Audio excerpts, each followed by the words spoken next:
Hello, let me read you the beginning of chapter 2, first paragraph or so, few sentences at least, of the Common Read book.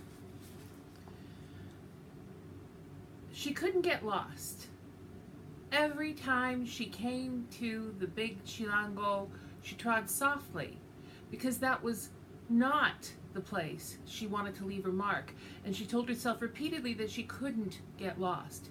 And by lost, she meant not a detour or a sidetrack, but lost for real, lost forever in the hills of hills, cementing the horizon, or lost in the awe of all the living flesh that had built and paid for palaces.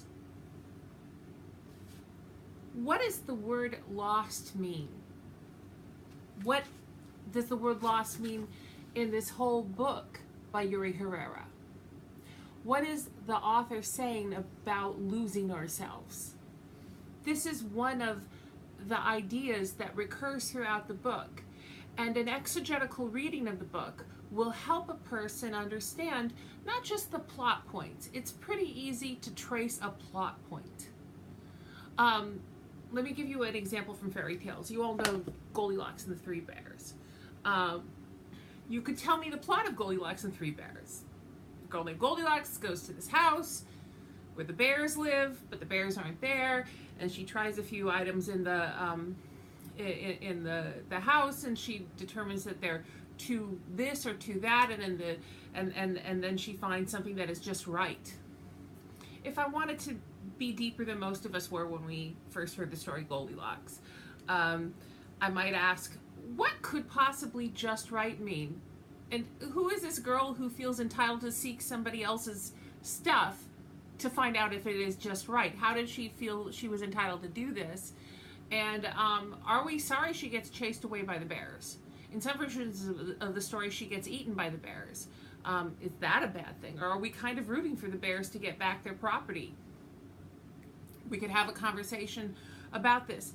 Exegesis, which is the process of analyzing what is in a story or a poem or a play, or even in its most original form, a holy book, is a way for us to better understand the reasons why an author has said certain things.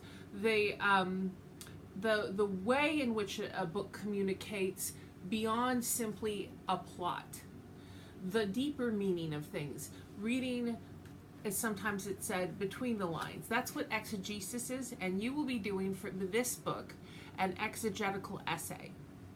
There are some questions you can see on the prompt that I provided, but basically the idea is this. You are going to explain to me how things happen in this book literarily, why the author is doing these things, and what happens, plot point, or even a comment like, I really felt connected to the book at this point. That's not really what we're doing. We're doing something a little more sophisticated when we do an exegetical essay. It's not that I don't want you to enjoy the book or even have a strong opinion against the book. I think that's fine too, but rather I want you to notice how the book is working, what the author is doing. For instance, what the word lost means. You're going to write a 4-page essay that deals with reading between the lines of this book and presenting a case for how we should better understand it based on what you find in the text. You're going to quote passages. You're going to learn a little bit about MLA in-text citation while you do it. And you're going to become, I hope, a slightly more sophisticated reader than you were when this unit of the course started. That's what we're going to do next.